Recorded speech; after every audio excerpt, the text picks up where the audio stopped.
হ্যাঁ হুজুর, একটু দাঁড়ান। জি ভাই, কিছু বলবেন? কি ব্যাপার বুঝলাম না কিছু। মসজিদে শুধু সুদ নিয়ে আলোচনা করেন, অন্য কিছু কি নাই? আমি তো হক হালালি কথা বলি, খারাপ তো কিছু বলি না। এই মিয়া, আপনি কি খালি সুদি চোখে পড়ে আর কিছু চোখে পড়ে না? এই যে পোলাপান শয়তানি করে, মেয়েকে ইপটিজিং করে, হ্যাঁ নামাজ কালাম শিখাইতে পারেন না, এগুলো বয়ান দিবে। এই মিয়া, আপনার কি ইমামতি হারানোর ভয়টয় নাই? আচ্ছা ঠিক আছে ভাই, নেক্সট টাইমে যা বলবো বুঝে শুনে বলবো। এই তো বুঝছেন, এইবার যান মানুষে নামাজ কালাম শিখান। চলেন চলেন চলেন চলেন চলেন।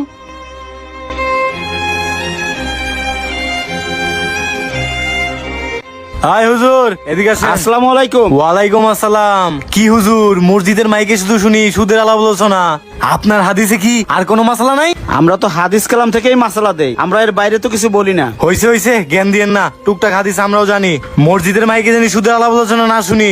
আপনার তো দেখি ইমামতি আর ভয়টয় নাই। হ্যাঁ জীবন জীবন, হুজুরে কিছু কইস না, হুজুরে ভালো মতো বুঝাই দিছি, হুজুর সব বুঝছে। ঠিক আছে? হ্যাঁ হুজুর যান, আপনি যান। কথাটা জানি মাথায় থাকে হুজুর। জি এই, আসসালামু টান দে, আলাইকুম। টান দে। এই হুজুর যান, আপনি যান। হুজুর, কিয়ামতের আলামত তো মনে হয় শুরু হয়ে গেছে গা।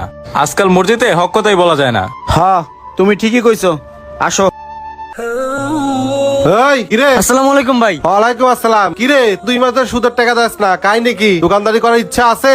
আসলে ভাই আমার আম্মা অসুস্থ তো, আব্বা আম্মার নিয়ে হাসপাতালে দৌড়াদৌড়ি করতেছে, অনেক টাকা খরচ হইতাছে। আব্বাও তো ঠিক মতো দোকানদারি করতে পারতাছে না, হাতে কোনো টাকা পয়সা নাই। আপনার 3 মাসের সুদের টাকা আমি সামনের মাসে একবারে দিয়ে দিমুনে। হইছে, কথাটা মনে রাখিস। আর বড় ভাই কি কইছে এটা মাথায় রাখিস। আর 3 মাসের সুদের টাকা সামনের মাসে একবারে দিয়ে যাবি। মনে জানি থাকে। আচ্ছা ভাই। চলেন ভাই।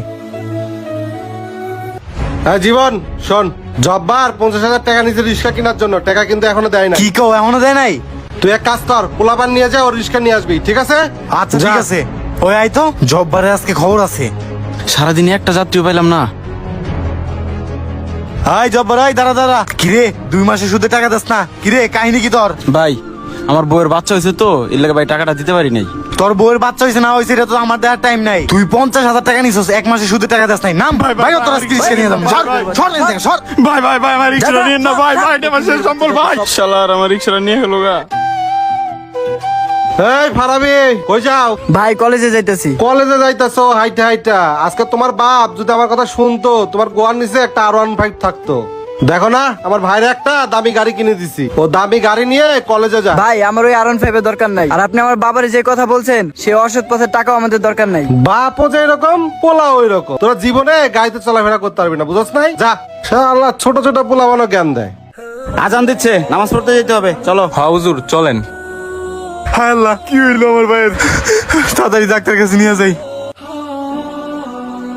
এই দাঁড়াও। এই জীবন, তোমার ভাই কি হয়েছে? এরকম বেকা হয়েছে কে? হুজুর, রাতের বেলা আমার ভাই ঘুমাইছিল, সকালবেলা উঠে দেখি এক সাইড পুরো প্যারালাইজড হয়ে গেছে, মুখ দিয়ে কথা কইতে পারে না, বোবা হয়ে গেছে। হ্যাঁ বুঝছেন হুজুর, এগুলি সব পাপের ফল। শোনো জীবন, একটা কথা বলি, তোমার ভাই এলাকায় তো কম অত্যাচার করে না, যেই জায়গায় সুদের গন্ধ পাইছে সেই জায়গায় সে দৌড়াইছে। এই হাত দিয়া কত গরিবদের সে আঘাত করছে, তার কোনো ঠিক ঠিকানা নাই। তোমাদের একটা কথা বলে রাখি, আল্লাহর মায়ের দুনিয়ার পায়, আমাদের মুসলমানদের মধ্যে সুদ খাওয়া একদম হারাম। আর তোমরা সেই হারাম কাজটা করছো। মসজিদে বয়ানের সময় তোমরা সুদের বিরুদ্ধে কথাটা বলতে দাও নাই। হ্যাঁ হুজুর, আমরা অনেক বড় পাপ করে ফেলাইছি। আমাগো এই সুদের টাকায় গাড়ি বাড়ি সব হইলে কি হইব? আমাগো পরিবারে কারো রোগ বালাই ছাড়ে না। একটা কথা মনে রাখবা, ইসলামে সুদ দেওয়া আর সুদ নেওয়া দুইটাই হারাম। যাও ডাক্তারের কাছে নিয়ে যাও। আল্লাহ জানে আমার ভাইটার কি হয় আজকে।